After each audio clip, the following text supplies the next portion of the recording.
Second top most important chapter of your application of derivative. So please be careful. And देखो एक चीज बता रहा हूं बेटा कि अवंती के साइट्स पे आपको मिल जाएगा आपके मॉड्यूल्स जो भी हैं, जो भी डीपीपीज हैं, आप वहां से देख सकते हो। अगर वो आपको लग रहा है कि सर कम है, हम इसे ज्यादा करना चाहते हैं, तो ठीक है ना, मेरे से एक बार पूछ के तो देखो कौन सा मॉड्यूल चाहिए आपको, दे देगा सर अपन। मैंने यहाँ पे गलत लिखा है, कोई ना, एडिट मार देते हैं।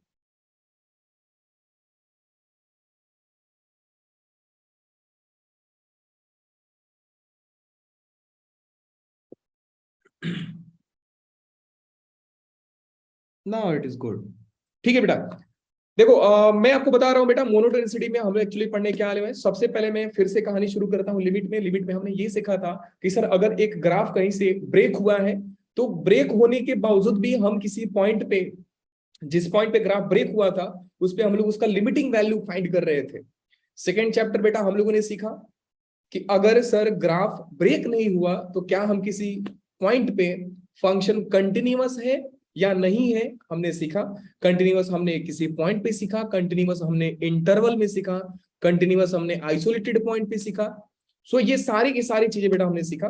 फिर डिफरेंशियबिलिटी में सीखा कि अगर कोई फंक्शन का लिमिट एग्जिस्ट कर रहा है, अगर कोई फंक्शन कंटिन्यूअस है, और तब जाकर क्या हम किसी फंक्शन के किसी एक पॉइंट पे टैंजेंट ड्रॉ कर सकते हैं क्या। और टैंजेंट ड्रॉ करने का मतलब ये होता है बेटा कि फंक्शन डिफरेंशिएबल है क्या। किसी पॉइंट पे अगर आपको टैंजेंट ड्रॉ करना है, तो क्या हम सर टैंजेंट ड्रॉ कर सकते हैं, पॉसिबल है। बिहेवियर देखो, हम कहीं ना कहीं सर एक ग्राफ के थ्रू ही बात कर रहे हैं। पूरे कैलकुलस में ग्राफ ग्राफ ग्राफ ग्राफ और ग्राफ के थ्रू ही बात किया जाएगा। फिर हम लोग आए सर नेक्स्ट चैप्टर कि अगर फंक्शन का डिफरेंशियबिलिटी पॉसिबल है, अगर कोई फंक्शन का डेरिवेटिव पॉसिबल है, तो वो डेरिवेटिव फाइंड करने के तरीके कितने कितने हैं। और हमने पढ़ा, जिसको बोले थे हम लोग मेथड ऑफ डिफरेंशिएशन, उसमें भी हमने कई सारे वैरायटीज देखे, सारे के सारे टाइप्स मैंने कवर करा दिया है। फिर हमने बेटा आया एओडी में। एओडी में सबसे पहला मेजर 4 टॉपिक्स हैं, चारों के चारों मैंने आपको बताया था कि आप पढ़ोगे बेटा रेट ऑफ चेंज, फिर आप पढ़ोगे टैंजेंट्स नॉर्मल, फिर आप पढ़ोगे मोनोटोनिसिटी जिसको इंक्रीजिंग और डिक्रीजिंग फंक्शन बोला जाता है, और उसके बाद आप पढ़ोगे मैक्सिमा एंड मिनिमा। और यहां पे आपका कैलकुलस का सबसे डिफिकल्ट टॉपिक खत्म होता है। सच मानो तो AOD is the most difficult topic of calculus, सबसे ज्यादा डिफिकल्ट है। अच्छा, अब एओडी को 4 पार्ट में डिवाइड किया गया, तो चारों में इंपॉर्टेंट कौन सा है, तो मैंने आपको बोला था बेटा सबसे पहले आता है, जिसको आप प्रायोरिटी दोगे, वो है आपका मैक्सिमा मिनिमा। सेकेंड आप आओगे मोनोटोनिसिटी में, उसके बाद आप आओगे टैंजेंट्स एंड नॉर्मल में। एंड रेट मेजर जो है आपके बोर्ड लेवल का है, तो उस पर आप ध्यान ना भी दोगे तो कोई दिक्कत नहीं। अब वापस बता रहा हूं बेटा, टैंजेंट नॉर्मल क्या था कि टैंजेंट हम किसी पॉइंट पे ड्रॉ करना चाहते हैं, हम उस पॉइंट पे भी टैंजेंट ड्रॉ करते थे जहां पे फंक्शन डिफरेंशिएबल नहीं होता था। ध्यान से सुनो मैं क्या बोल रहा हूं, कि जरूरी नहीं है एक टैंजेंट ड्रॉ करना, एक नॉर्मल ड्रॉ करना, ये जरूरी नहीं है कि फंक्शन का कंटिन्यूअस और डिफरेंशिएबिलिटी होना नेसेसरी है, बिल्कुल जरूरी नहीं है सर। अगर कोई फंक्शन डिफरेंशिएबल नहीं है, तो हम किसी पॉइंट पे टैंजेंट ड्रॉ कर सकते हैं। ऑब्वियसली कंटिन्यूअस होना चाहिए। ग्राफ बीच में टूट गया है और मैं बोला बेटा वहां पे टैंजेंट ड्रॉ करो, तो पॉसिबल नहीं है, क्योंकि टैंजेंट आप ग्राफ पे ही प्लॉट करने वाले हो। तो टैंजेंट नॉर्मल में हमने ये सीखा कि sir different different types of curve के डिफरेंट डिफरेंट पॉइंट्स पे हम अगर टैंजेंट ड्रॉ करना चाहे तो कैसे करेंगे। टैंजेंट से नॉर्मल हमको यही सिखाता है। अब आ रहे बेटा second most of important topic of application of derivative, that is AOD, is monotonicity. बहुत सारे आप स्पीकिंग में देखोगे कि लोग बोल रहे हैं कि I was monotonous at that time. Monotonous एक ऐसा वर्ड है जो आप सोचो कि ना सिर्फ फंक्शन बल्कि एक इंग्लिश लैंग्वेज में भी बहुत ज्यादा यूज किया जाता है कि पूरा का पूरा मोनोटोनस हो गया था, ऐसा होता है। मोनोटोनस होने का मतलब ये है बेटा कि कहीं ना कहीं आप इसको बोरिंग से रिलेट कर सकते हो। जैसे आप किसी से बात कर रहे हो, कोई चीज देख रहे हो और आपको नींद आ जाए। कई सारे मूवीज ऐसे होते हैं कि आप उनसे बात, उनको देखते रहोगे, आप पता नहीं चलेगा आपको कि आप सो गए। मतलब समझते हो कि वो जो चीज मिल रही थी, जो आपको जगा करके रखी थी, अब वो चीज नहीं मिल रही है आपको।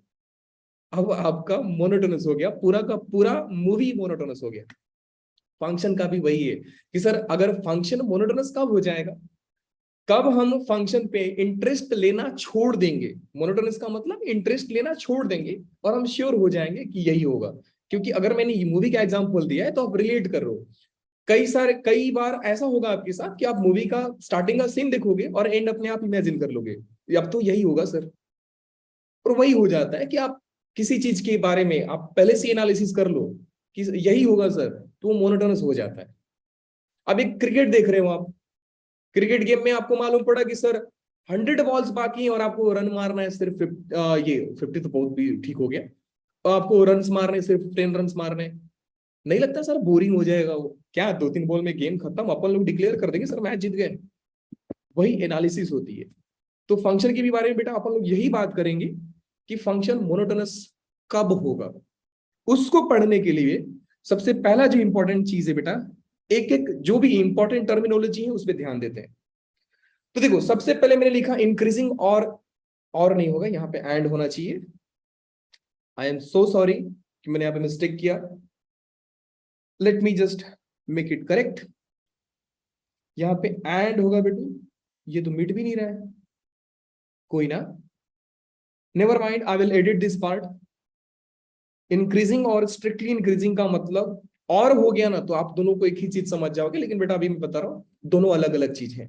इंक्रीजिंग और strictly increasing nature of a function at a point, ध्यान से समझिएगा।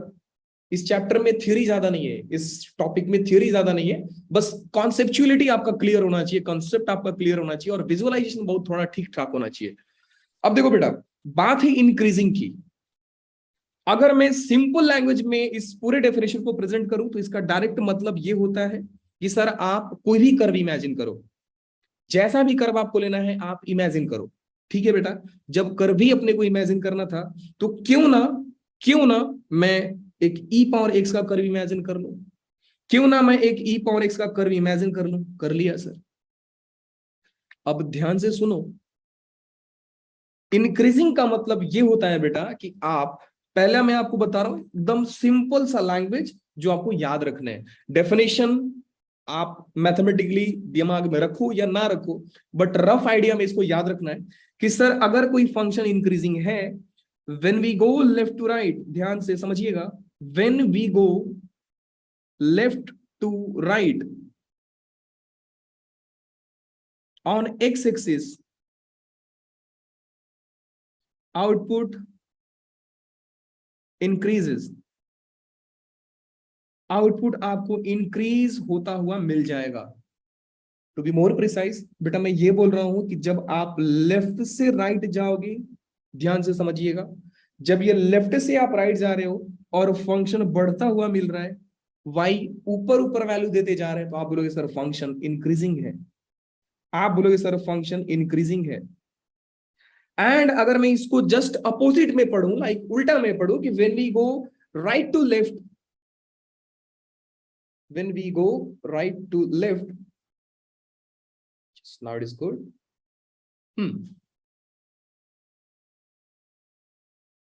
ना इतना भी ठीक है, यस। सो मैं ये बोल रहा हूं बेटा कि when we go left to right और फंक्शन में डिक्रीज करना शुरू कर दूं, आउटपुट मेरा कम होने लगा कि मैं एक्स एक्सिस पे बढ़े जा रहा हूं, फंक्शन अपना वैल्यू कम किए जा रहा है, मैं एक्स एक्सिस पे बढ़े जा रहा हूं, फंक्शन अपना वैल्यू कम किए जा रहा है, तो मैं यही बोलूंगा सर फंक्शन कम हो रहा है, फंक्शन डिक्रीज कर रहा है, फंक्शन इंक्रीज नहीं, फंक्शन डिक्रीज कर रहा है। अब इसको बोलने के दो लैंग्वेज होते हैं, if any function is increasing then I can say it is increasing, और I can say it is not decreasing. बात तो एक ही हो गई ना, कि अगर मैं कोई बोलूं कि बेटा आप अच्छे इंसान नहीं हो, तो इसका मतलब मैं आपको बोल रहा हूं कि आप बुरे हो, और मैं आपको डायरेक्टली बोल सकता हूं कि आप बुरे हो। दोनों बात वही है, घूम फिर के एक ही बात है, या तो मैं आपको डायरेक्टली बोल दूं या तो मैं आपको छुपा करके बोलूं। तो वही मैं बोल रहा हूं कि अगर फंक्शन इंक्रीजिंग नहीं है देन यू कैन से कि function is not decreasing, if function is decreasing then you can say function is not increasing. एक ही बात है, वर्ड्स अलग अलग हैं। तो बेटा मैंने ये बोला कि when we go left to right, मेरा डायरेक्शन देखिएगा, when we go left to right then function decreases, और अगर आपका आउटपुट कम होते जा रहा है तो आप बोलोगे सर कि फंक्शन जो है डिक्रीज हो रहा है। लेकिन सर एक बात ध्यान दो, आपने ये नहीं लिखा है कि फंक्शन इंक्रीज कर रहा है कि फंक्शन डिक्रीज कर रहा है। You are talking about the point, the nature of a function at a point. एक पॉइंट पे आप बात कर रहे हो। अगर एक पॉइंट पे बात करें सर, पॉइंट की बात कीजिए ना, आप पूरे ग्राफ को क्यों लेके आ रहे हैं? देखिए सर, पॉइंट की बात करते हैं अपन। अब मान लो बेटा कि अगर मैं एक कर्व कंसीडर करूं, लाइक ये मैंने कर्व कंसीडर कर लिया। अब इस कर्व पे मैं एक पॉइंट पे, किसी एक पॉइंट पे बात करना चाहता हूं कि सर वो पॉइंट के अबाउट बताइए कि फंक्शन इंक्रीज किया कि डिक्रीज किया, फंक्शन इंक्रीज किया कि फंक्शन डिक्रीज किया। अब इसको आप रिलेट कर सकते हो खुद से कि मान लो आपको मैं बोल दिया बेटा, आप कोई फ्लोर पे जा रहे हो, सीढ़ी पे खड़े हो आप, सीढ़ी समझते रहोगे I think, we call it as a lobby in Mumbai.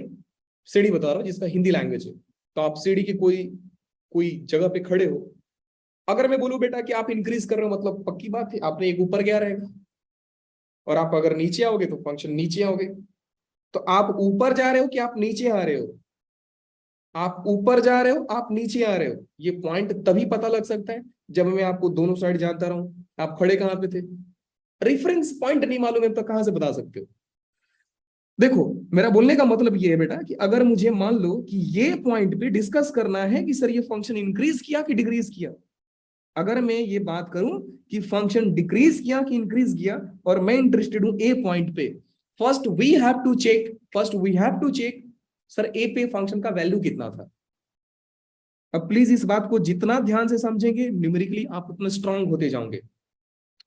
पहले मेरे को चेक करना पड़ेगा कि फंक्शन का वैल्यू ए पे कितना था।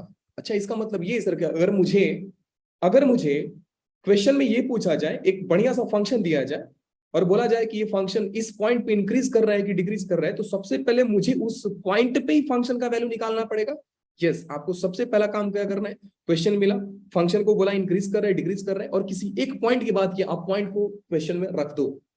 First you know the output कि सर इस पॉइंट पे कितना था, आउटपुट कितना था। तभी तो मैं बोलूंगा ना कि सर थोड़ा सा आगे गया तो आउटपुट ज्यादा मिला कि कम मिला। तो अगर मेरे को ए पे बात करना है बेटा, और मान लो कि फंक्शन का वैल्यू ए पे एफ ऑफ ए आ रहा है, फंक्शन का वैल्यू एफ ऑफ ए आ रहा है, मैं थोड़ा सा लेफ्ट आया, मैं थोड़ा सा लेफ्ट आया, मैं ए के थोड़ा सा लेफ्ट आया, और मुझे वैल्यू जो मिला बेटा, ये मिल रहा है वैल्यू, ये मुझे वैल्यू जो मिल रहा है। अब ए से लेफ्ट में आने का मतलब यही हुआ ना कि मैं ए से छोटा सा चीज, मतलब छोटा सा क्वांटिटी माइनस हूं। अब now this point at point a minus is a minus h, I am getting value f of a minus h. Now when I go right side from a minus h to a, from a to a plus h, then what will be the output of this function? Directly we can conclude sir at a point a plus h. Now let's say कि sir function का जो value है वो f of a plus h आ रहा है, जो function का value है वो a plus h आ रहा है।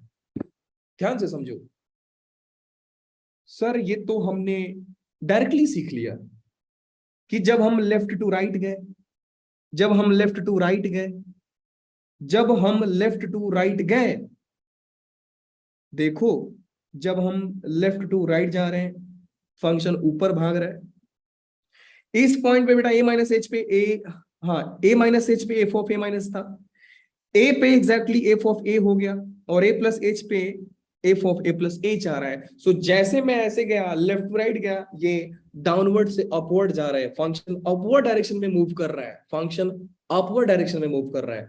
We can directly conclude sir this function is increasing function. क्या ही तो बात है sir, this function is increasing function. ये हो गया आपका इंक्रीजिंग फंक्शन का फील लेना सर, ये हुआ आपका इंक्रीजिंग फंक्शन। क्या सर ये मैथमेटिकल डेफिनेशन है? यस एग्जैक्टली मैथमेटिकल डेफिनेशन है, बस मैंने इसको पढ़ाया, बस ऐसे है कि जैसा लगा कि आपको मैथ्स ना है। मैथमेटिकली लिखोगे कैसे? We know sir first point, we know sir a, because you are talking about the point a, so a minus h and a plus h इसके बाउंड्री पॉइंट्स होंगे, मतलब इसके नेबरहुड है। मैं ए के लेफ्ट में गया, ए के राइट में गया, तो ए तो बीच में ही छुपा है ना यार, ए तो बीच में ही छुपा है ना, ए तो बीच में ही छुपा है ना। फिर आपने क्या देखा कि सर अगर मैं बात करूं इसकी आउटपुट की, एफ ऑफ ए भी f of a minus H, let me choose another colour ताकि आपको अच्छे से समझे। एक आउटपुट बेटा एफ ऑफ ए था, ए प्लस एच पे फंक्शन का आउटपुट, ए प्लस एच पे फंक्शन का output f of a plus h है, f of a plus h है। And f of a minus h पे फंक्शन का आउटपुट आपका f of a minus h है, ए माइनस एच पे आपका फंक्शन का आउटपुट भी ए माइनस एच ही है ना। आपने क्या देखा कि सर यहां पे भी f of a plus H बड़ा है एफ ऑफ ए से, एंड एफ ऑफ ए बड़ा है f of a plus a minus H से। f of a plus h is greater than f of a and f of a is greater than f of a minus h. Now we can say, sir, this inequalities is not changing. Listen my point very carefully, guys. I am saying कि आपका inequalities change नहीं हो रहा है। पहले भी less than था, अभी भी लेस देन है, पहले भी लेस देन था, अभी भी लेस देन है। इसका मतलब समझे रहा कि सर फंक्शन इंक्रीज कर रहा है। Then we can say, sir, this function is increasing. This function is increasing. Sir कितना सिंपल सा चीज है कि अगर मैं ग्राफ पे लेफ्ट राइट गया तो फंक्शन अपर डायरेक्शन में गया तो फंक्शन इंक्रीज करेगा। यस एग्जैक्टली मैं यही बोल रहा हूं बेटा। सो डिक्रीजिंग क्या होगा, मैंने सिखाया आपको। सेम ग्राफ लो, सेम ग्राफ लो। हाँ एक बात ध्यान देना, मैं इस ग्राफ को, मैं इस पॉइंट को थोड़ा सा और इलैबोरेट करूंगा। डेरिवेटिव के भी लैंग्वेज में बात करेंगे, ध्यान दीजिए। मैं अभी बिल्कुल डेरिवेटिव के बारे में बात नहीं कर रहा हूं, मैं कहीं पे भी डिफरेंशिएशन इन्वॉल्व किया नहीं अभी तक। करेंगे कुछ देर बाद करेंगे, लेकिन अभी ध्यान दीजिए। मैं अभी फंक्शन को, अगर कोई बोले कि फंक्शन को इस टाइम पे आप क्या देख करके बोल रहे हो कि सर फंक्शन इंक्रीजिंग है कि डिक्रीजिंग है, तो बेटा मैंने आपको बोला कि अच्छा ठीक है, अगर किसी चीज के बारे में पता लगाना है कि वो चीज अच्छा है कि खराब है, तो आप देख करके नहीं बोल सकते हो खराब है। अगर इंप्रूवमेंट की बात किया जाए तो आप ऐसा नहीं बोल सकते हो। अगर मैं बोलूं बेटा कि आप क्लास 10th में आपके कुछ मार्क्स थे, क्लास 11th में भी कुछ आपके मार्क्स है, अगर मुझे को पता करना है कि क्लास 11th में आपके मार्क्स बढ़े या कम हुए, तो first I have to know the past कि आपको 10th में मिला कितना। अगर मेरे को वो मालूम पड़ गया तो मैं बता सकता हूं, तो मैं कमेंट कर सकता हूं कि आपको ज्यादा मार्क्स मिला है कि कम मार्क्स मिला है। सेम लाइक दिस कि पहले मैंने ए पे चेक किया कि एफ ऑफ ए आ रहा है, now I am accepted sir, I am accepting this at a I am getting f of a correct. Now f of a increase किया डिक्रीज किया, सर मैं कैसे बता सकता हूं? I have to know the past ना, increase करेगा कि डिक्रीज करेगा, I have to know the past. तो मैंने ए से जस्ट लेफ्ट गया, फिर वैल्यू चेक किया कि सर ए पे उसका value f of a minus H था, क्लास 10th में उसका मार्क्स 80 था, और ए पे क्लास 11th में उसका मार्क्स 90 आया। तो मैं बोलूंगा सर क्या बात है सर, बच्चा बढ़िया पढ़ा है। बेटा वही है कि f of a minus h, f of a और f of a plus h, जैसे मैं इधर गया वैल्यू आउटपुट ऊपर गया। और दूसरी लैंग्वेज में बताऊं जो कि इंपॉर्टेंट भी है, कि अगर बेटा एफ लगाने से मैंने कुछ किया नहीं है, मैंने जस्ट यहाँ पे एफ इंट्रोड्यूस करा है। एफ लगाने से इनइक्वालिटीज सेम का सेम रहता है, इनइक्वालिटीज सेम का सेम रहता है, तो फंक्शन इंक्रीज करता है। और इसको कन्वर्स लैंग्वेज में समझो कि अगर फंक्शन इंक्रीज कर रहा है तो हम कुछ भी लगा दें, प्लस कर दो, प्लस कर दो, माइनस नहीं। माइनस पे तो सारा के सारे रिवर्स हो जाते हैं, तो फंक्शन का इनइक्वालिटी चेंज नहीं होता है। चलिए डिक्रीजिंग समझते हैं सर। डिक्रीजिंग का भी यही कहानी है कि अगर बेटा कोई ग्राफ ऐसा मान लो, ऐसा मान लो किसी पॉइंट पे हम बात करना चाहते हैं, और वो पॉइंट हमारे लिए है, वो पॉइंट हमारे लिए है बेटा ए, और वो पॉइंट कहां पे है सर, कहीं पे भी मान लो मैं इस पॉइंट पे चाहता हूं कि पता करूं फंक्शन डिक्रीज किया कि इंक्रीज किया, तो पहले मुझे ए पे देखना पड़ेगा कि सर पहले ए पे कितना आ रहा है, फंक्शन का वैल्यू एफ ऑफ ए आ रहा है। उसके बाद मेरे को देखना पड़ेगा कि सर एफ ऑफ ए से जस्ट लेफ्ट आप गए, जस्ट एफ ऑफ लेफ्ट गए तो बेटा ये मिल रहा है f of a minus h, and just right गए आप तो आपको मिला बेटा ए प्लस एच, और f of a plus h पे जो वैल्यू आ रहा है वो आ रहा है f of a plus H. क्या आप यहां से तो देखकर यही बोलोगे ना, यहां से तो देखकर यही बोलोगे ना सर जो ए है ना वो ए माइनस एच से बड़ा है और ए प्लस एच से छोटा है।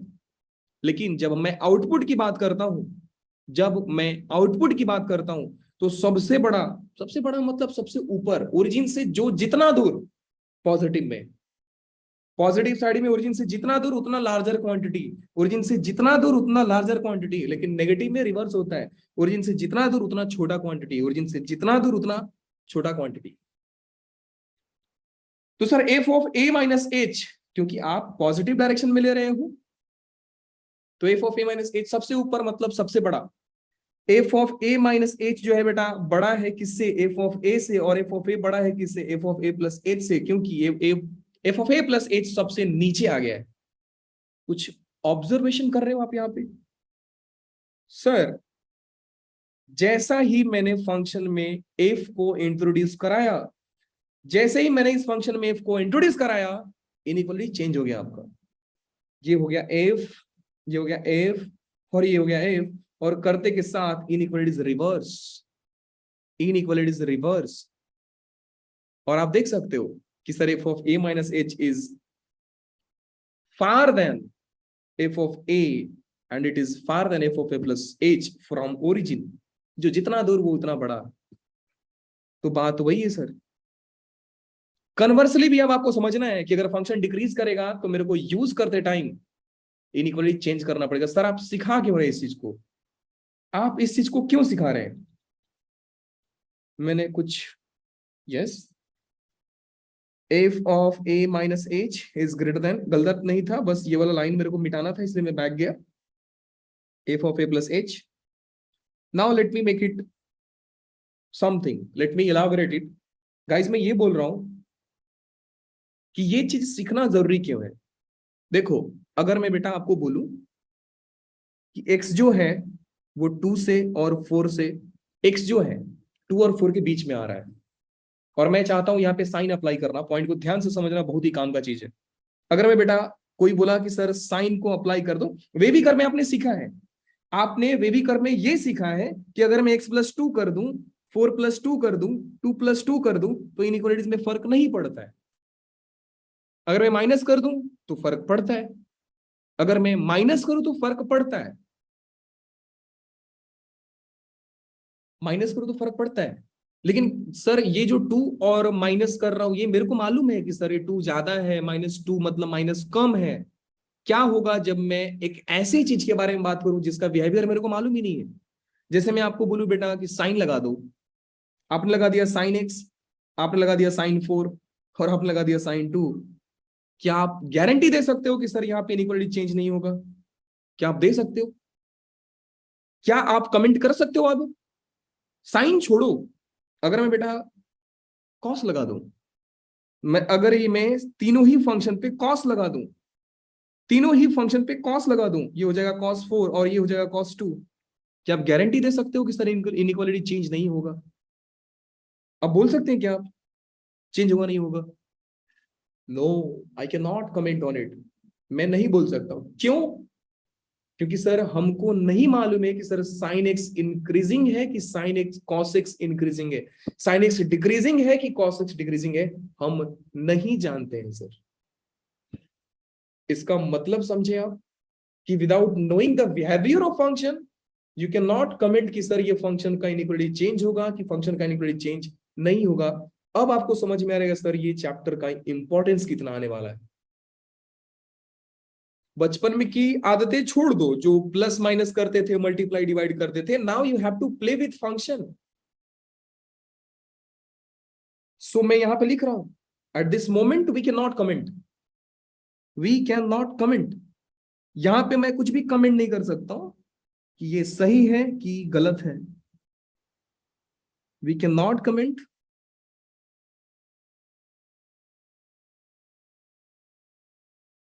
whether it is right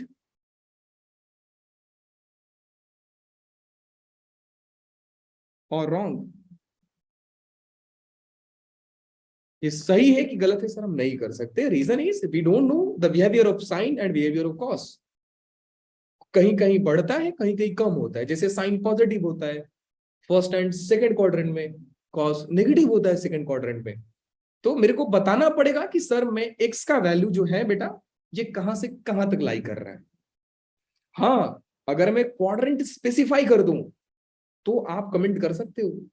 मैं बोलूं कि मैं बात कर रहा हूं फोर्थ क्वाड्रेंट में, एक्स जो है फोर्थ क्वाड्रेंट में लाई कर रहा है, आप यूज कर रहे हो कॉस, तो आप सोचो ना सर, फिर कॉस तो पॉजिटिव होता है ना फोर्थ क्वाड्रेंट में, कॉस तो पॉजिटिव होता है फोर्थ क्वाड्रेंट में, तो सर ठीक है, इनइक्वालिटी चेंज नहीं होगा। मेरी बात को समझ पा रहे हैं बेटा? तो जस्ट से यस और no. Yes sir. Very good, thank you so much. और ये पॉइंट आपको याद रखना है कि without knowing the behavior of function we cannot comment sir whether it is increasing or whether it is decreasing, because we know if function is increasing, ध्यान से समझियो, अगर फंक्शन बेटा इंक्रीज कर रहा है then inequalities does not reverse, if function decreases then inequalities reverse। तो ये chapter का पर्पस यही है कि जो बचपन में वे भी कर्व सॉल्व करते थे, now omit this all thing from your mind and let's introduce some new thing. कि पहले फंक्शन का कुछ वैल्यू ये था, now I am introducing some function, now I am introducing some function, then you have to decide whether it will increase और whether it will decrease. क्या ही तो बात है सर। अच्छा, एक चीज और सर, आपने तो इंक्रीजिंग समझा दिया, हम समझ गए, ये क्या बला है sir, what is this? And believe me बेटा, एक ऐसा चीज है ना, बहुत सारे बच्चे लोग कंफ्यूज भी होते हैं, सर इंक्रीजिंग और स्ट्रिक्टली इंक्रीजिंग में फर्क क्या है, स्ट्रिक्टली इंक्रीजिंग में फर्क क्या है?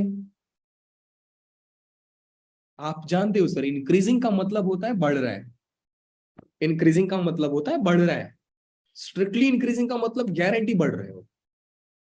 और आपने इनइक्वालिटीज में सीखा है सर कि अगर मैं बोलूं equal to, greater equal to, तो आप ग्रेटर का भी सिंबल डालते थे, इक्वल का भी सिंबल डालते थे। लेकिन अगर मैं सिर्फ बात करूं ग्रेटर टू, ग्रेटर, तो आप समझते सर ग्रेटर है मतलब सिर्फ बड़ा ही है वो, मतलब बड़ा है मतलब स्ट्रिक्ट इनइक्वालिटीज, इक्वल है मतलब स्लैक इनइक्वालिटीज, यही चीज तो है सर यहाँ पे। अच्छा, मतलब सर ये बोल रहे हो आप कि मैं एक ऐसा फंक्शन कंसिडर करूं, ध्यान से समझिएगा, ध्यान से समझिएगा, कहानी में ट्विस्ट भी आ जाए, और आदत है कैलकुलस की ट्विस्ट लाना। क्या होगा जब मैं बात करूं एक ऐसे फंक्शन के बारे में जो स्ट्रिक्टली इंक्रीजिंग है, बढ़ ही रहा है? क्या ये स्ट्रिक्टली इंक्रीजिंग था? क्या ये स्ट्रिक्टली इंक्रीजिंग है? यस, ये स्ट्रिक्टली इंक्रीजिंग है, ये स्ट्रिक्टली डिक्रीजिंग है। सर तो इंक्रीजिंग फंक्शन को स्ट्रिक्टली इंक्रीजिंग बोला जा सकता है? इंक्रीजिंग फंक्शन को स्ट्रिक्टली इंक्रीजिंग फंक्शन बोला जा सकता है? हमेशा नहीं, कई बार आपके साथ गेम भी किया जा सकता है। ऐसे मालूम है कि मैं आपको पहले ही बता चुका हूं कि बेटा मारना काम नहीं है, पेपर कभी नहीं सोचेगा कि मेरे को जो अटेम्प्ट करना है उसको मार दूं। हाँ, मजाक करना चाहेगा वो। कर्व देखिएगा, एक एक कर्व देखिएगा आप, लो ना, बचपन में ये ऐसा करते थे आप, डिवीजन का सिंबल। अब जरा बताइए फंक्शन इंक्रीज कर रहा है कि डिक्रीज कर रहा है? तो आपको समझ में आएगा सर आपने किया क्या यहाँ पे, आपने किया क्या यहाँ पे। मैं जब ये डायरेक्शन में जा रहा हूं, ये जब मैंने लेफ्ट टू राइट जाना शुरू किया, लेफ्ट टू राइट मैंने जाना शुरू किया, ध्यान से समझिएगा, जब मैंने लेफ्ट टू राइट जाना शुरू किया और मैं चलते गया और वहां तक गया जहां पे फंक्शन शुरू हुआ था और जहां पे फंक्शन खत्म हो रहा है, जहां पे फंक्शन शुरू हुआ और जहां पे फंक्शन खत्म हुआ, मैंने वहां तक गया। फिर मैंने ये देखा कि सर जैसे जैसे मैं लेफ्ट टू राइट जा रहा हूं, फंक्शन ऊपर जा रहा है, ऊपर जा रहा है, ऊपर जा रहा है। फिर पता नहीं क्या हुआ, नहीं अभी भी थोड़ा सा ऊपर ही है, अभी भी थोड़ा सा ऊपर ही है, तो ठीक है। पहले एकदम बढ़िया सा बढ़ रहा था, अब थोड़ा धीरे धीरे बढ़ रहा है। फिर बाद में पता चला, मालूम नहीं सर उसको हुआ क्या, अपने आप को डिग्रेड करना शुरू कर दिया और ये कम होने लग गया, अब ये कम होने लग गया। तो सर यहाँ पे आप कमेंट कर सकते हैं क्या बेटा, यही चीज आपको पीछे सिखाया कि जो ट्रिग्नोमेट्रिक फंक्शंस होते हैं वो कभी बढ़ते हैं कभी कम होते हैं, कभी बढ़ते हैं कभी कम होते हैं, कभी बढ़ते हैं कभी कम होते हैं, डिपेंडिंग ऑन द क्वाड्रेंट, कि सर किस क्वाड्रेंट में फंक्शन कितना बढ़ रहा है, किस क्वाड्रेंट में फंक्शन कितना कम हो रहा है। सेम ये कर्व भी आपको यही बता रहा है कि मैं कभी बढ़ रहा था, फिर मेरे मन में आया मैं धीरे धीरे बढ़ने लग गया, फिर मेरे मन में आया मैं कम होने लग गया। ऐसे फंक्शंस आपको मिल सकते हैं, और यही मैं आपको बोला कि आपके साथ मजाक किया जा सकता है। डोंट बी श्योर कि सर ये फंक्शन बढ़ेगा ही, कोई फंक्शन घटेगा तो घटेगा ही, जरूरी नहीं है सर। कोई फंक्शन बढ़ रहा है तो घट भी सकता है, कोई फंक्शन घट रहा है तो बढ़ भी सकता है। ये चीज मैं आपको बताना चाहता हूं। तो सर स्ट्रिक्टली इंक्रीजिंग का मतलब क्या है? स्ट्रिक्टली इंक्रीजिंग का मतलब ये है कि वो बढ़ा तो सिर्फ बढ़ा ही, बढ़ा तो सिर्फ बढ़ा ही, और घटा तो सिर्फ घटा ही। फिर से सुनो मैं क्या बोल रहा हूं। फंक्शन स्ट्रिक्टली इंक्रीजिंग तब बोला जाएगा कि अगर बढ़ा तो सिर्फ बढ़ा ही और घटा तो सिर्फ घटा ही। मतलब सर फंक्शन अपना, मतलब आप ऐसा मानो कि आप कोई मूवी देख रहे हो और हर टाइम पे आपका दिमाग घुमाया जा रहा है, लग रहा है सर अब क्या होगा, अब क्या होगा, अब क्या होगा। मतलब आप आगे का एनालिसिस खोज ही नहीं पा रहे हो, आपका ब्रेन उतना है ही नहीं कि सर आगे की स्टोरी पता कर ले। मतलब पूरे का पूरा फिल्म ही इंटरेस्टिंग है। अब कई कई फिल्म ऐसा होता है जैसे बोलते हैं कि सर हाँ स्टार्टिंग है, बीच में एक छोटा सा पार्ट यार बोरिंग लगता है, बोरिंग जैसे कई बच्चे ये करते हैं, मूवी देखते देखते गाना भगा देते हैं, बोरिंग लग रहा है सर हटाओ उसको। वो फंक्शन मतलब पूरा इंटरेस्टिंग नहीं है। वो पूरा इंटरेस्टिंग रहता तो आप भगाते ही नहीं। फंक्शन के साथ भी वैसा ही सोचो, अगर फंक्शन बढ़ा तो सिर्फ बढ़ा ही, घटा तो सिर्फ घटा ही। अब ऐसे सारे फंक्शन क्या स्ट्रिक्टली इंक्रीजिंग होंगे? नहीं। क्यों सर? बढ़ा, थोड़ा सा बढ़ा फिर गिर गया, नहीं है sir. Decreasing and strictly decreasing nature of a function at a point. इसको, इस चीज को मैंने ऊपर ही समझा दिया, इस चीज को मैंने ऊपर ही समझा दिया कि बेटा जब हम बात करते हैं फंक्शन डिक्रीजिंग की, तो when we go left to right on x axis we get output lesser than lesser than lesser than lesser than it was so far. Now let's come to the next point guys. क्या होगा? ध्यान से सुनो, मजेदार कहानी है। मैं देखो हमेशा ये पढ़ाता हूं तो आपको ये रियलाइज कराता हूं बेटा ऐसा हो सकता है, it is possible, so we can think about this. क्या ये पॉसिबल था? यस। मैं सीढ़ी के बीच में खड़ा होकर बोल सकता हूँ सर मैं ऊपर जा रहा हूँ कि नीचे आ सकता हूँ, मैं ऊपर जा रहा हूँ कि नीचे आ रहा हूँ, बिल्डिंग में ऊपर जा रहा हूँ कि नीचे आ रहा हूँ। क्या होगा जब मैं बात करूं ऐसा नेचर ऑफ, या छोड़ो ना, इतना थ्योरेटिकल वे में क्यों जाना है। Let's understand second topic. I am saying guys कि मैं अब कहीं पे भी बीच में खड़ा नहीं हूं। पहले मैं एक को यहां पे देखता था, पहले मैं एक को यहां पे देखता था, अब मैं एक को एंड पॉइंट पे देखना शुरू करूंगा। अब एंड पॉइंट बोले तो मैं यहां पे देखना चाहूंगा, मैं यहां पे देखना चाहूंगा, और मैं यहां पे देखना चाहूंगा, और मैं यहां पे देखना चाहूंगा। मतलब I have to pass comment on a graph, on a curve, not from a point in domain. I want to pass comment on a curve when point is end point of the curve. So बेटा मान लो curve आपका ये रहा, अब मैं बात कर रहा हूं कुछ एंड पॉइंट को आप यहां पे ले लो, ये पॉइंट को आप यहां पे ले लो। क्या ये पॉसिबल है सर यहां पे फंक्शन का इंक्रीजिंग और डिक्रीजिंग बोलना? क्या ये फंक्शन का इंक्रीजिंग डिक्रीजिंग पास करना यहां पे पॉसिबल है? क्या मैं यहां पे बता सकता हूं, क्या मैं यहां पे बता सकता हूं कि सर फंक्शन इंक्रीज किया डिक्रीज किया? तो एक बात बेटा ध्यान दो, मैंने आपको लिमिट में भी सिखाया था कि जब पड़ोसी एग्जिस्ट ना करें, जब पड़ोसी एग्जिस्ट ना करें एक साइड का, तो हमको दूसरे साइड से कॉम्प्रोमाइज करना पड़ता है। अब वो जो बोलेगा सुनना पड़ेगा। वैसे ही बेटा ध्यान दो कि अगर मुझे पास करना है कमेंट किसी फंक्शन के एंड पॉइंट पे कि सर फंक्शन इंक्रीज किया कि डिक्रीज किया, तो कुछ नहीं सर। पहला आप ये देखो कि क्या इसके लेफ्ट में आना पॉसिबल है? आप बोलोगे नो, लेफ्ट में ग्राफ तो है ही नहीं sir. A is left boundary, a is left boundary, so we can talk about the right neighbourhood only. जब लेफ्ट का पड़ोसी एग्जिस्ट नहीं कर रहा है तो हमको राइट पड़ोसी से बात करना पड़ेगा। तो जरा सोचिए कि अगर मैं बेटा यहां पे आ गया a प्लस एच, तो इस फंक्शन का value f of a plus h मिल रहा है। जरा एक्स एक्सिस के वैल्यू को देखिए और खुद से सोचिए कि क्या मैं इनइक्वालिटीज इंट्रोड्यूस करा सकता हूं? तो बेटा आप कमेंट तो यही करोगे ना कि सर ए जो है वो छोटा है ए प्लस एच से। देखो यार ओरिजिन से ए जो है इतना दूर है, ए प्लस एच इतना दूर है, तो बड़ा कौन है? A plus h. मैंने वही लिखा है कि a is smaller than a plus h, और you can say a plus h is greater than a, both are same thing.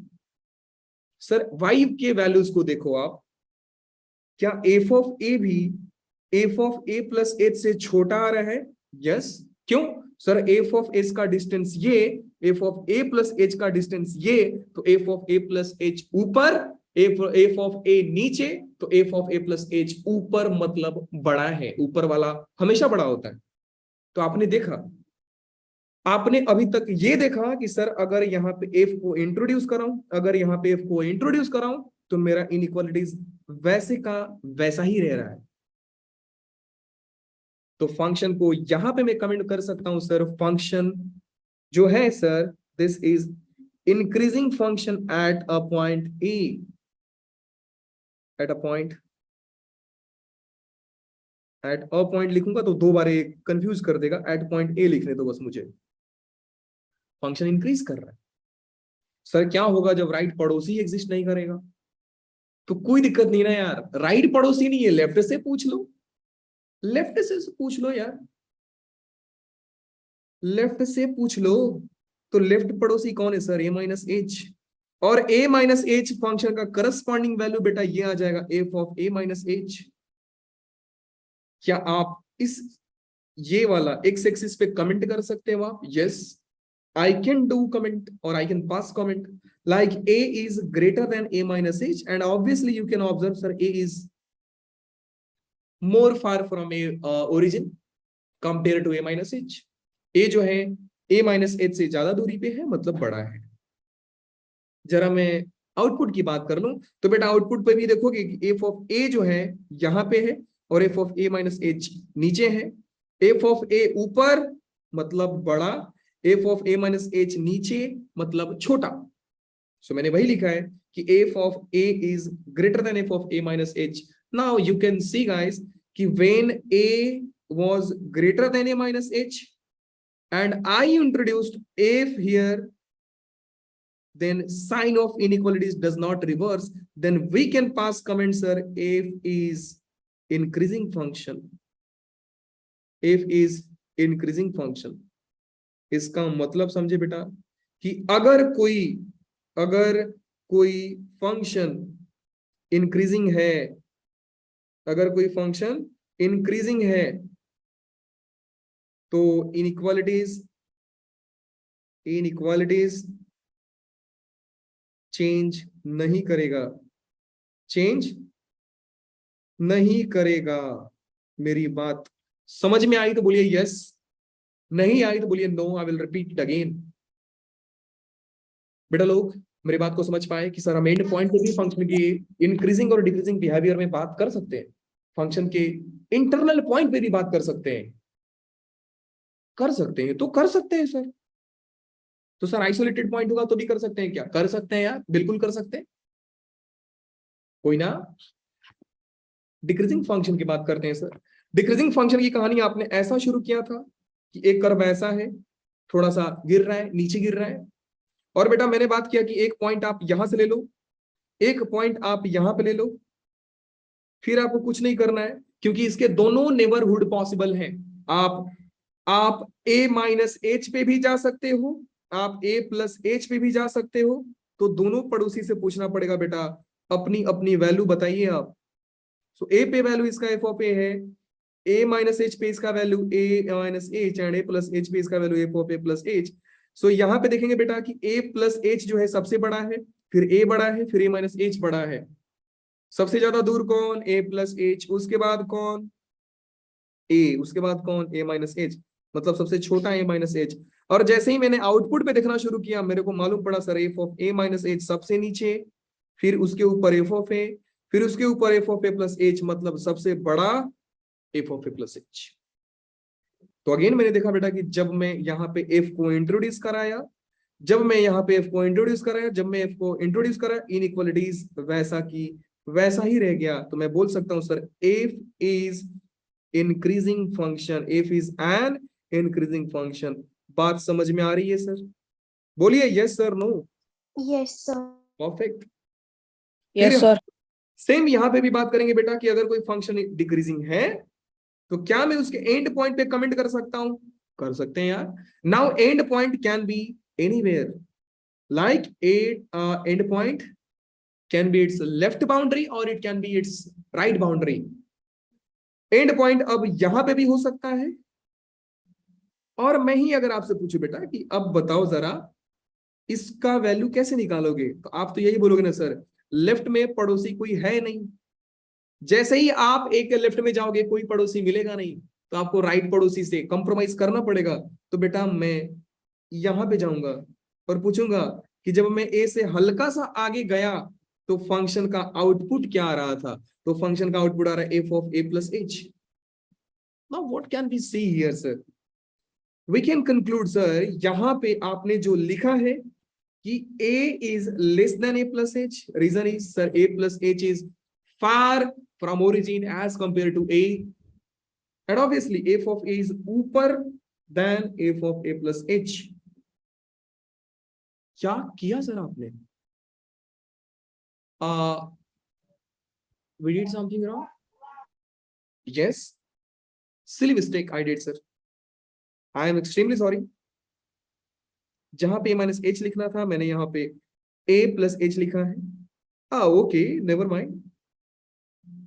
We are so much digital now, so we can yup, either I can change the reverse the sign of inequalities or I will remove the data. Better to change the sign. So बेटू मैं क्या कर रहा हूं यहाँ पे sign को change कर रहा हूं. भाई साहब कम हो जाइए. ओ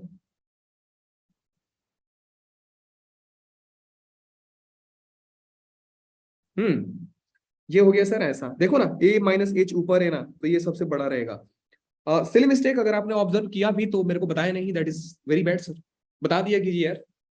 ठीक है बेटा, तो हमने क्या देखा कि जैसे ही सर मैंने यहाँ पे एफ को इंट्रोड्यूस कराया, जैसा ही मैंने एफ को इंट्रोड्यूस कराया, इनइक्वालिटीज अपना रूप चेंज किया.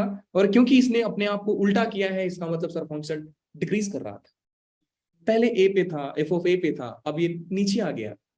मैं राइट गया, मैं आगे बढ़ा, कोई पकड़ के नीचे खींच दिया, मैं डिक्रीज हो गया. मैं बार बार गिरूंगा, मैं बार बार उठूंगा, आप गिराते रहिए. ऐसे फंक्शंस भी आएंगे, ऐसे फंक्शंस भी आएंगे जिनको आप बार बार नीचे गिराओगे, बार बार ऊपर जाएंगे. चलिए सर एक और कर्व लेते हैं जिसका लेफ्ट नहीं राइट पड़ोसी एग्जिस्ट नहीं करता था. अब यहाँ पे पॉइंट लेते हैं सर ए, और यहाँ पे बात करना शुरू करते हैं. क्या सर ए पे हम लोग कमेंट कर सकते हैं कि sir eight a point a function increase किया कि फंक्शन डिक्रीज किया? नाउ द पॉइंट इज कि सर यहाँ पे कोई भी लेफ्ट पड़ोसी एग्जिस्ट नहीं किया.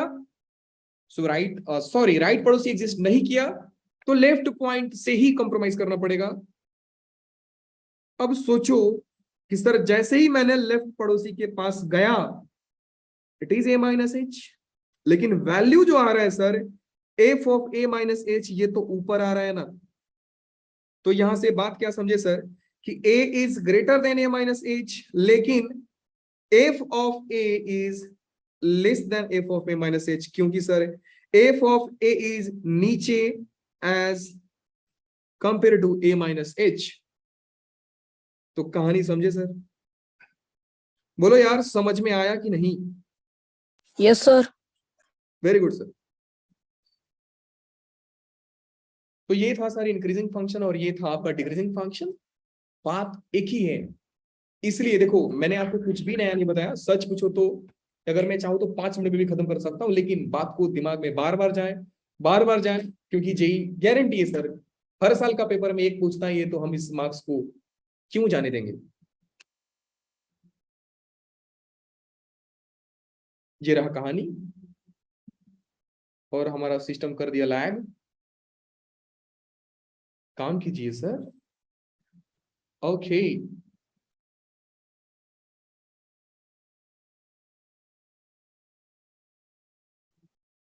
Just wait for a moment, guys.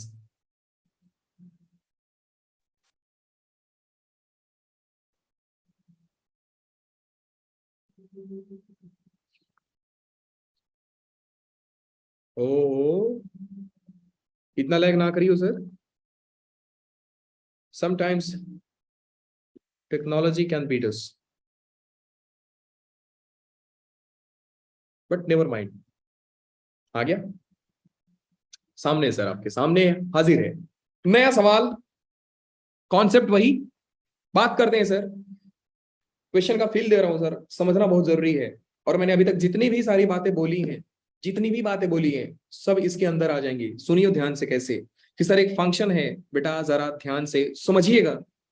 एक फंक्शन है a square plus a minus one minus mod of x, जब एक्स वन से छोटा है, जब एक्स वन से छोटा है, और जैसे ही एक्स वन से बड़ा हुआ, फंक्शन ने अपना रूप चेंज किया और अपने आप को लॉग बना लिया। जब फंक्शन एक्स से छोटा था तो कुछ पॉलिनोमियल और मॉडुलस का कॉम्बिनेशन था, जब एक्स बड़ा हो गया तो अपने आप को लॉग बना लिया। लेकिन मैं चाहता हूं कि सर फंक्शन ए पे at a point x equal to one, at a point x equal to one, मुझे कमेंट नहीं करना है सर फंक्शन इंक्रीजिंग है डिक्रीजिंग, ऑलरेडी बोल रहा है सर इंक्रीजिंग है, ऑलरेडी बोल रहा है सर फंक्शन इंक्रीजिंग है। ए का वैल्यू फाइंड करना है, ए का वैल्यू फाइंड करना है। बेटा ध्यान दीजिए, मैंने अभी तक आपको क्या सिखाया, कि अगर कोई फंक्शन किसी पॉइंट पे इंक्रीज करता है, अगर कोई फंक्शन एक पॉइंट पे इंक्रीज करता है, let me write this what I am saying if function f of x is increasing at x equal to 1, then f of 1 plus h will be greater than f of 1। मैं जैसे ज्यादा जाऊंगा 1 plus h बड़ा होगा, मतलब समझे sir, कि f of 1 plus h will be greater than f of 1, मतलब क्या है सर, कि 1 से ज्यादा वाला जो वैल्यू है, और इसको अच्छे से समझने के लिए आप ऐसा लिख सकते हो sir, f of 1 will be less than f of 1 plus h, and f of 1 कितना है बेटा, एग्जैक्टली 1 पे, लेस देन पूछा हूं मैं, लेस देन पूछा हूं। सो 1 से छोटा के लिए वैल्यू आप लिखोगे ये a square minus, sorry, a square plus a minus one minus mod x, yes minus mod x, ये छोटा हो जाएगा 1 प्लस एच, मतलब 1 से ज्यादा वैल्यू के लिए, 1 से ज्यादा वैल्यू बेटा लॉग एक्स है, लॉग एक्स है, लॉग एक्स है। लेकिन मैं बात कर रहा हूं sir at x equal to a पे, मैं बात कर रहा हूं sir x equal to a पे, तो आपको लगता नहीं सर यहाँ पे जो आपने एक्स लिखा है आपको 1 रखना पड़ेगा। आपने जो सर यहाँ पे एक्स रखा है आप रखोगे 1, तो बेटा ये हो जाएगा, ध्यान से समझते रहिए सर, ये हो जाएगा a square plus a minus one less than log x log 1, log x log 1। अब बोलोगे सर आपने 1 क्यों लिखा, क्योंकि बेटा मैं 1 पे बात कर रहा हूं। तो कहानी में सर आ गया a square plus a minus two less than 0। Now you know कि sir a square plus a minus two less than 0, we can solve this question by using what, by splitting the terms, or by using formula, by using range of quadratic, कैसा भी करो यार, क्या ही फर्क पड़ता है, क्या ही फर्क पड़ता है सर, लेकिन आप कैसे करना चाहेंगे। सच पूछो तो मैं इसको पसंद करूंगा फैक्टराइज करके करना, तो क्यों ना सर मैं इसको फैक्टराइज कर दूं और मैं लिख दूं plus two a minus two less than 0। Now I know the factorization, that's why I did this. A लीजिए common sir, a plus two minus one लीजिए कॉमन, बच जाएगा a plus two less than 0। ध्यान से समझियो sir, a square नहीं आएगा रे, ए आएगा, सॉरी सिली मिस्टेक्स होती रहती हैं। तो बेटा कहानी में आया मजेदार ट्विस्ट, ए प्लस टू आ गया कॉमन और ए माइनस वन लेस देन 0। क्या सर हमारे पास ए के दो वैल्यूज आए, and we know sir if I have some brackets inequalities then हमको हेल्प लेना पड़ता है वेवी कर्व से। तो सर ए का टर्निंग पॉइंट -2, ए का critical point 1। Now this is odd function plus minus plus alternate science. So from where I can conclude sir a will belongs to less than 0, that means I have to choose negative reason, मेरे को negative reason लेना पड़ेगा। तो sir a का value क्या आया, a का value बेटा आ गया -2 से 1, -2 से 1। क्या हमारा आंसर है? सबसे बड़ा चीज ये है बेटा, क्या हमारा आंसर है? कई बच्चे यहाँ पे आंसर लिखे आते हैं। मेरा क्वेश्चन लेने का पर्पस यही था कि मैं आपको सिखा पाऊं कि बेटा यहाँ पे आंसर आपको नहीं लिखना है। ऐसा बोल क्यों रहे हो सर? ऐसा बोल क्यों रहे हो सर आप? पहला मेरी बात सुनिए, पहला मेरी बात सुनिए। फंक्शन इंक्रीज कर रहा है, फंक्शन बढ़ रहा है, बढ़ रहा है तो वो बढ़ रहा है तो वो इक्वल भी हो सकता था, बढ़ रहा है तो इक्वल भी हो सकता था। इसका मतलब मैं ये बोल रहा हूं बेटा कि हर पॉइंट पे अगर आप इनइक्वालिटीज भी लिखते, हर पॉइंट पे अगर आप इनइक्वालिटीज भी लिखते तो ये आंसर आपका, तो भी आपका आंसर ये गलत, सॉल्यूशन गलत नहीं होता, सॉल्यूशन गलत नहीं होता। लेकिन सर आपने क्यों नहीं लिखा? पॉइंट इसकी सर आपने क्यों नहीं लिखा? क्योंकि बेटा आपको बताना चाहता था एक और चीज, और वो चीज अब बता रहा हूं आपको कि अगर मैं इक्वल का साइन डाला रहता तो बेटा यहां पे आता -2 और -1, और आपका ए का आंसर उस केस में आया रहता ए बिलोंग्स टू -2 से 1, ए का वैल्यू आया रहता -2 से 1। और अगर कभी भी आपको कंफ्यूजन हो कि सर इनइक्वालिटी डालना है कि नहीं डालना है, तरीका बताऊंगा आगे, आगे तरीका बताऊंगा, कंफ्यूजन दूर हो जाएगा। लेकिन इस क्वेश्चन से हमको ये सीख मिलती है सर कि जब भी एक पैरामीटर का आप आंसर ला रहे हो, ध्यान से समझिएगा, मैं लिख दे रहा हूं, मैं इस चीज को जरा हाईलाइट करके लिखूंगा, क्योंकि जेई में ऐसे छोटी छोटी चीज बहुत काम की होते हैं सर, कि whenever you have to, whenever you find, whenever you find value of parameter, value of parameter after, sorry, before marking the answer या before writing the answer, मैं मार्क इसलिए बोल रहा हूं, यही वाले मार्क ही करेंगे ना, before writing the answer make sure boundary point is accepted or not, boundary point is acceptable और नॉट। अब पता नहीं मैंने क्या लिखा है, लेकिन मैं इसको समझाऊंगा जरूर। कई बच्चे समझ गए रहेंगे सर आप ये बोल रहे हो कि जब भी हम एक पैरामीटर का आंसर देते हैं और पैरामीटर का आंसर अगर इंटरवल में आ जाए तो आपके बाउंड्री पॉइंट को चेक करना होता है कि सर वो एक्सेप्टेबल होगा कि नहीं। और ये पूरे क्वेश्चन का पर्पस मेरा यही था कि मैं आपको ये पॉइंट याद दिला पाऊं। तो सर आपको पैरामीटर क्यों बोला? बेटा पैरामीटर ही है ना, फंक्शन तो एक्स में है, फंक्शन तो एक्स में है, तो ए का तो वैल्यू फाइंड करना था, तो ए इज ए पैरामीटर।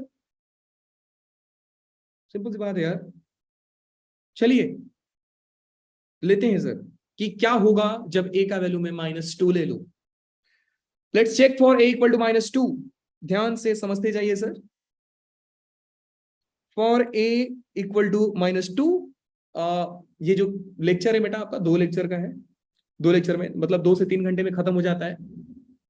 तो आज जितना बताया काफी है, कल खत्म कर देंगे अपन। So don't worry sir, we are slow, we are not slow, we are actually fast as compare to. Theoretically concept आपका स्ट्रांग होना बहुत ज्यादा जरूरी है। फॉर इक्वल टू -2, और सर एक का वैल्यू -2 किधर रखेंगे बेटा, सवाल में देख लो आप।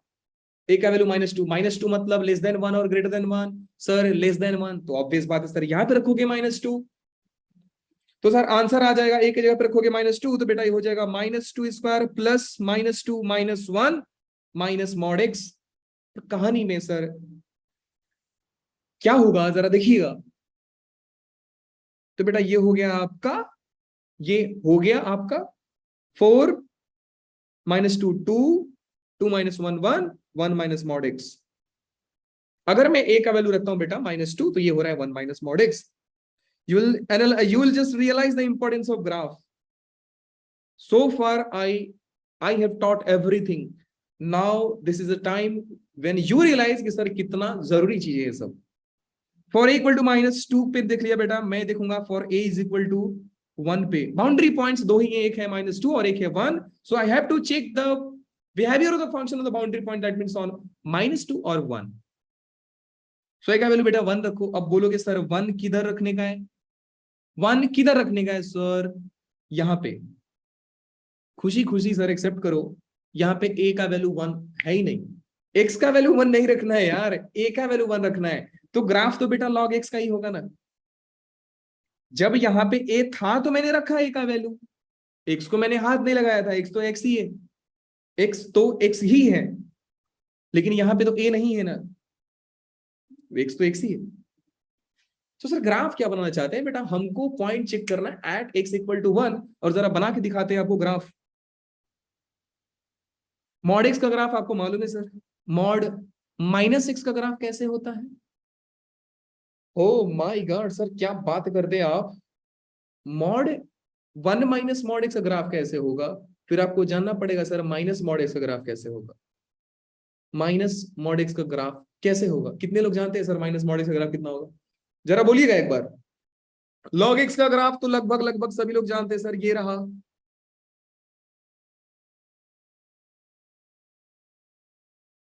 ठीक है सर, अब समझ लीजिए, मॉड एक्स का ग्राफ बेटा होता है ऐसा,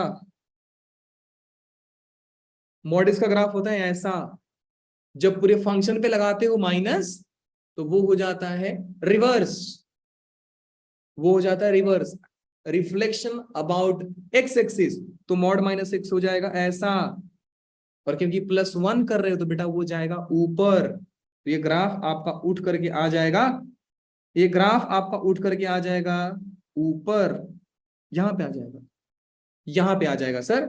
सो मैंने ग्राफ बना दिया, इसलिए मैं अब डायरेक्टली लिख रहा हूं कि मॉड ऑफ, ये ग्राफ कुछ आ गया था ऐसा, ये इतना हो गया 1 माइनस मॉड का ग्राफ। अगर कोई बोले सर पॉइंट ऑफ इंटरसेक्शन बताओ, पॉइंट ऑफ इंटरसेक्शन बताओ, सर क्या ही फर्क पड़ता है, बता देंगे सर, पॉइंट ऑफ इंटरसेक्शन बता देंगे, पॉइंट ऑफ इंटरसेक्शन बता देंगे। और देखो ये ग्राफ ज्यादा काम का है नहीं, लाइक अगर सच पूछो तो ग्राफ के जितने पार्ट्स काम में आने वाले हैं, ग्राफ का जितना पार्ट काम में आने वाला है मैं इतना ही ले रहा हूं, क्योंकि इतना ही काम में आएगा। रीजन इज सर, डोमेन देख लो आप, <<1 तो 1 से आगे का काम में नहीं आएगा, मत ले लो ही मत, उसको भगा दो। और लॉग एक्स का ग्राफ सर ऐसा आ जाएगा, यहीं से कुछ ऐसा, नीचे भी नहीं आएगा। अब बोलोगे सर ये पूरा क्यों नहीं लिया आपने? बेटा क्योंकि वो x ग्रेटर देन 1 के लिए था, ये ग्रेटर देन 1 के लिए था, तो ग्राफ वापस से काम में नहीं आएगा। तो सर 1 से ज्यादा वाला ग्राफ, 1 से ज्यादा वाला पार्ट ग्राफ रखो, और 1 से कम वाला ग्राफ का पार्ट नीचे डिलीट मार दो। आपने एक चीज एनालाइज किया सर, ये जो फंक्शन का ग्राफ बन रहा है 1 पे, ये पॉइंट ऑफ इंटरसेक्शन 1 ही है, क्योंकि लॉग भी एक्स एक्सिस को 1 पे कट करता है, 1 माइनस मॉड एक्स भी 0 होगा 1 पे, इसलिए आपसे पूछा गया था 1 पे, देखो इसलिए पूछा गया था 1 पे। लेकिन मजेदार चीज ये है कि सर इस पूरे फंक्शन के ग्राफ को हम कमेंट ही नहीं कर पा रहे हैं। ये फंक्शन जैसे मैं लेफ्ट टू राइट गया, जैसे मैं लेफ्ट टू राइट गया, फंक्शन डिक्रीज होते रहा है, डिक्रीज हो रहा है, डिक्रीज हो रहा है, डिक्रीज हो रहा है, डिक्रीज हो रहा है, बाद में मालूम नहीं उसको कुछ हुआ और फंक्शन अपने आप को इंक्रीज करने लग गया, फंक्शन अपने आप को इंक्रीज कर रहा है।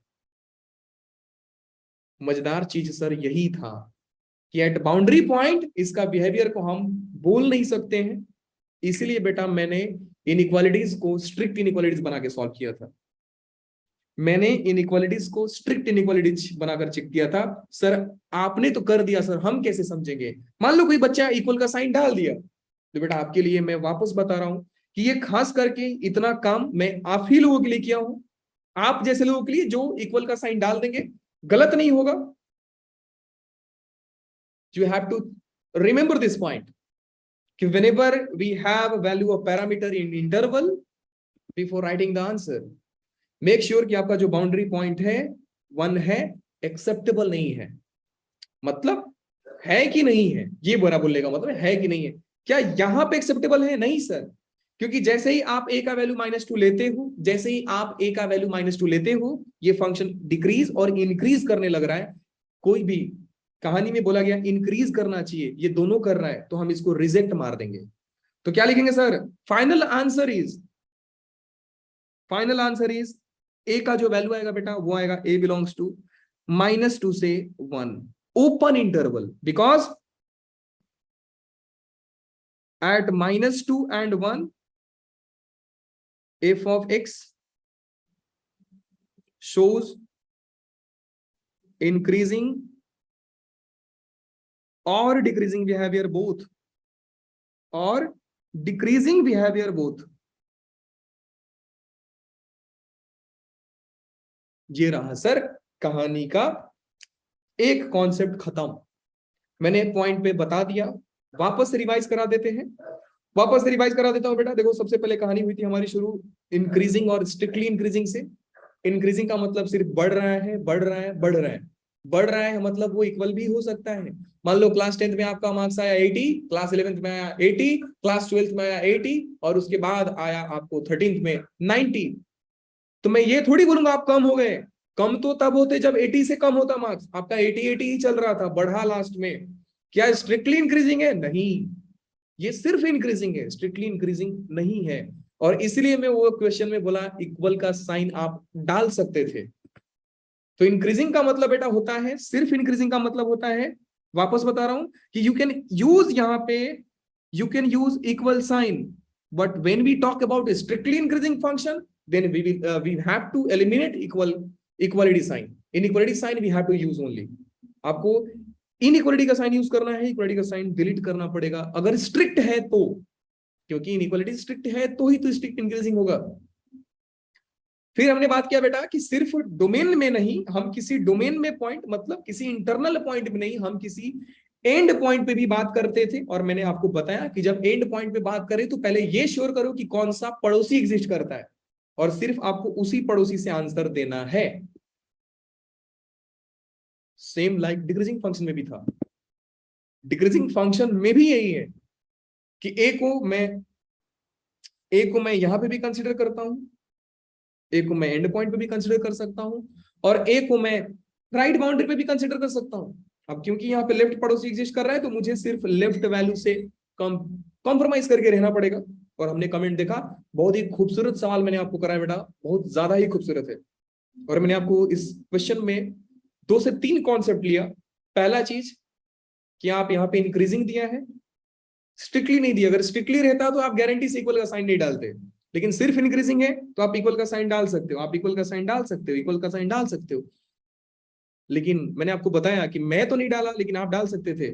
और डालते तो आपको लास्ट में यहाँ पे जो ए का वैल्यू आता वो क्लोज आता, और क्लोज के केस में आपको ये पैरामीटर का जो मैंने रिमार्क लिखा है इसको याद रखना पड़ेगा। और उस -2 के चलते और 1 के चलते पूरे फंक्शन अपना बिहेवियर चेंज करना लग गया। डिक्रीज हुआ, इंक्रीज हुआ, डिक्रीज हुआ, इंक्रीज हुआ। इसके चलते हमारा फंक्शन सिर्फ इंक्रीजिंग नहीं था, वो इंक्रीजिंग और डिक्रीजिंग दोनों था। सिर्फ इंक्रीजिंग नहीं था, वो इंक्रीजिंग डिक्रीजिंग दोनों था। इस करके हमने किया यहां पे एक कॉन्सेप्ट खत्म। और बेटा कल पढ़ेंगे अपन monotonicity of a function in an interval. Interval में पढ़ेंगे, रिमार्क्स पढ़ेंगे। कल के लेक्चर के लिए ये सारे स्लाइड्स मिलेंगे आपको, डोंट वरी सर। देखो सर क्या ही बनाया हूं मैं, ठीक है सर।